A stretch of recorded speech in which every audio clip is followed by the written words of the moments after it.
Hello and welcome. I'm Natalie. Let's talk about money. So, today we're going to talk about streaming services. I watch a lot of the Dave Ramsey or the Ramsey Solutions personalities, and one of them is George Camel. And so he just did a video about streaming services and how they have gotten so expensive. So, naturally, I wanted to go and do some research and see what this is actually doing for us or to us. So lots of different things go into this. First, just the price. This is first. Second is the time. Because if you spend all your time in front of a screen of some sort, whether it's your TV, your tablet, your phone, your computer screen, whatever, that's not so good for you. And you're taking away time that could be spent, outside playing with kids or friends or whatever, or inside the house working on something more useful, learning something maybe. And so there's lots of different things that go into this. Today, I'm only going to look at price because this is about finances. So let's get the finances straight. All right. So I'm sure you've probably noticed if you have any kind of streaming services or subscriptions, I'm sure you've noticed the prices have gone up. I mean, this is just a reality in life these days, and it's not really surprising. We are expecting prices to go up, and now all prices for everything are going up, but we can assume prices are going to go up over time. So what I'm going to do is I'm going to compare the prices for just a few, not a lot, just the main streaming services from 2020 up until now, 5 years later in 2025, and see if it's a difference that anyone should care about, or see if it's just inflation kind of, and see if we can just live with it.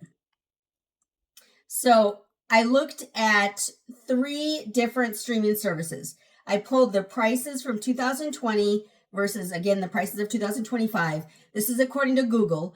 So in 2020, what I looked for was Netflix, Hulu, and Amazon Prime.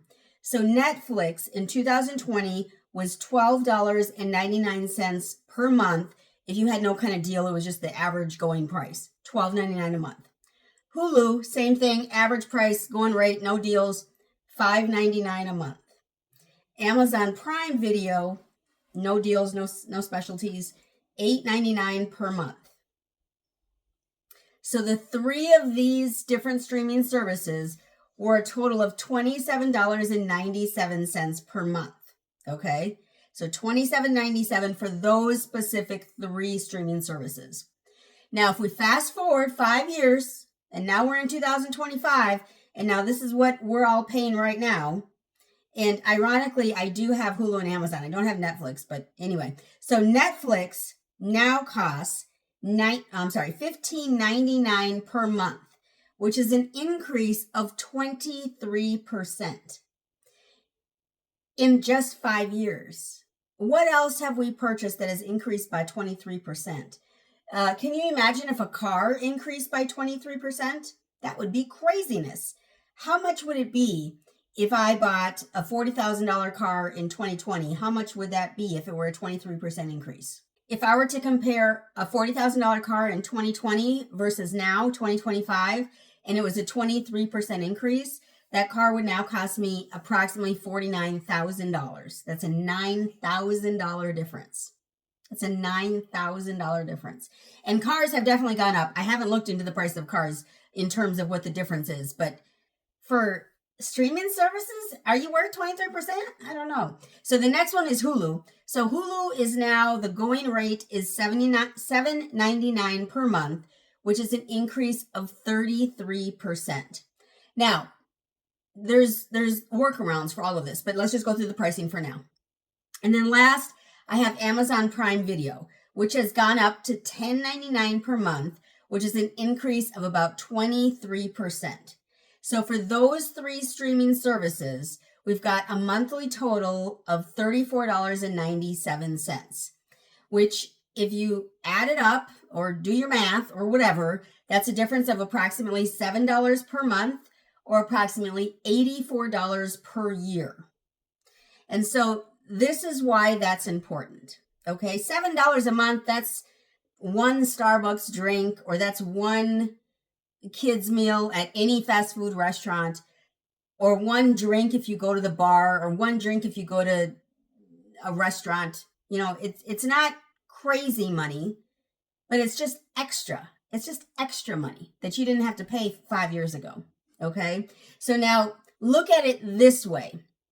If I were to put just $7 a month, nothing more, starting an account at zero, if I put $7 a month in an investment account, I could grow a brand new investment account with nothing else going in to over $2,500 when I retire in 14 years.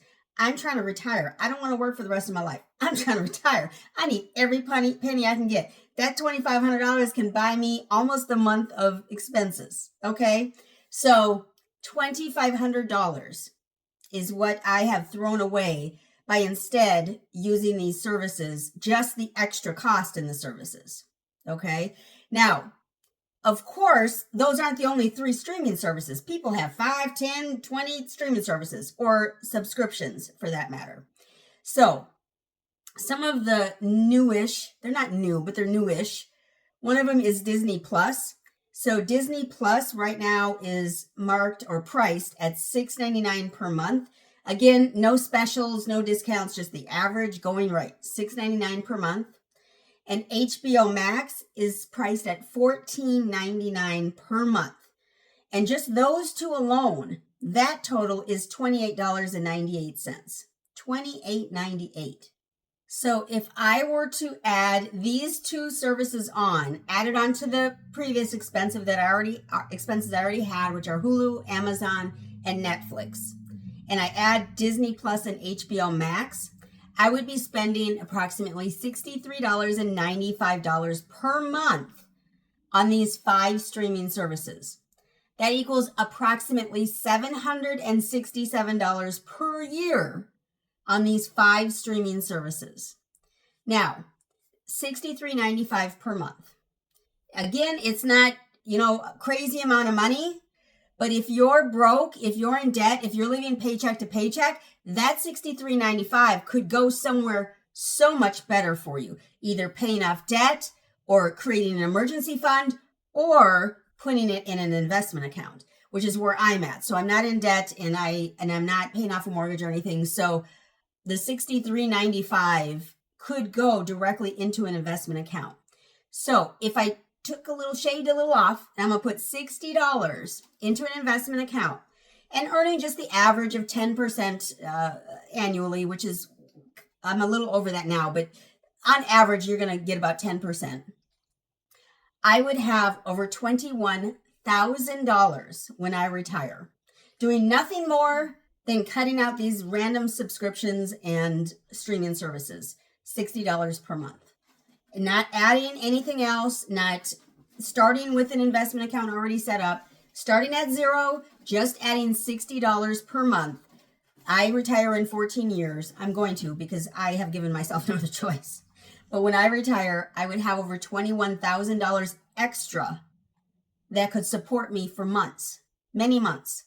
I am guesstimating, looking at my expenses currently, I am guesstimating I could probably live off of somewhere between $3,500 to $4,000 per month. That is, $21,000 is almost 7 months. If I cut it down a little bit, if I went to $3,000 to make math work, that would be 7 months of money that I could be using to live on. So maybe that's 7 more months of retirement. Maybe I retire 7 months early because I've saved $21,000 extra. Maybe $21,000 is buying a different car at the time when I'm about to retire. Maybe $21,000 is upgrading a kitchen when I'm about to, there's so many different opportunities to make this money work for you instead of just watching TV or just having subscriptions. I'm a crafter, and so I currently pay a monthly subscription for my die cutter. I have a Silhouette die cutter, and I pay $9.99 a month. When do you suppose the last time I used that account was? When is the last time you suppose I logged into that account, downloaded something that was free, and used it? I'm going to guess it's been a year. maybe longer, that I've been paying almost $10 a month. So $120 a year I'm paying for the subscription that I'm not doing anything with. It's craziness. So if we just realize what we're spending and instead put it in a better place, put it somewhere where it can make you money instead of cost you money. There's no reason for me to have this subscription, for example, the example I'm giving. There's no reason to have it because I don't use it. And if I did want to use it, I could just sign up again. It wouldn't be a big deal. You can sign up, you can turn it off, you can sign up, you can turn it off. It's always $9.99. I've never seen it any other price. Like, it's not a big deal. So why am I holding on to it like it's the plague? Like it's the plague. I was going to say the plague. I don't want to hold on to the plague. Like it's some sort of, I don't know, enriching experience. It is not. I need to get rid of it. So guess what I'm going to do today? I'm going to cancel that subscription. I'm going to save myself my $9.99 and maybe add it on to my automatic investment that I do every month. Because why not? It's just money that I'm wasting because I'm throwing it away. I should just throw that away into my own pocket instead of the company's pocket. It's so crazy. So now keep in mind there are ways to save money on most all subscriptions and streaming services. Black Friday is a big one where a lot of companies will give a big discount. I'm on a plan with Hulu right now where my Hulu is 99 cents per month. So with taxes, it's $1.07 per month for my Hulu. So I'm saving already with that. And you can do that. That's the only subscription, TV subscription that I do. But you can do that with most subscriptions and most streaming services. You can find a way to save money. So, as you can see, these streaming services, they add up. They add up without you even realize. You probably don't even know that you're spending $65, $75, $95 a month on streaming services or subscriptions. Probably have never looked at it. If you look at it and you do a budget and you notice it, make the change and make that money work for you instead of work against you. Remember to invest in yourself today so you can make a difference for others tomorrow. And let me know down in the comments below. What streaming services do you have, or did you not even know you had, that you like or don't use or just randomly found? Let me know that down in the description. And of course, give the video a big thumbs up. Leave a comment down below. Be sure to subscribe. When you subscribe, you should hit the bell so you know when the next video comes out. I thank you so much. Y'all have a great one.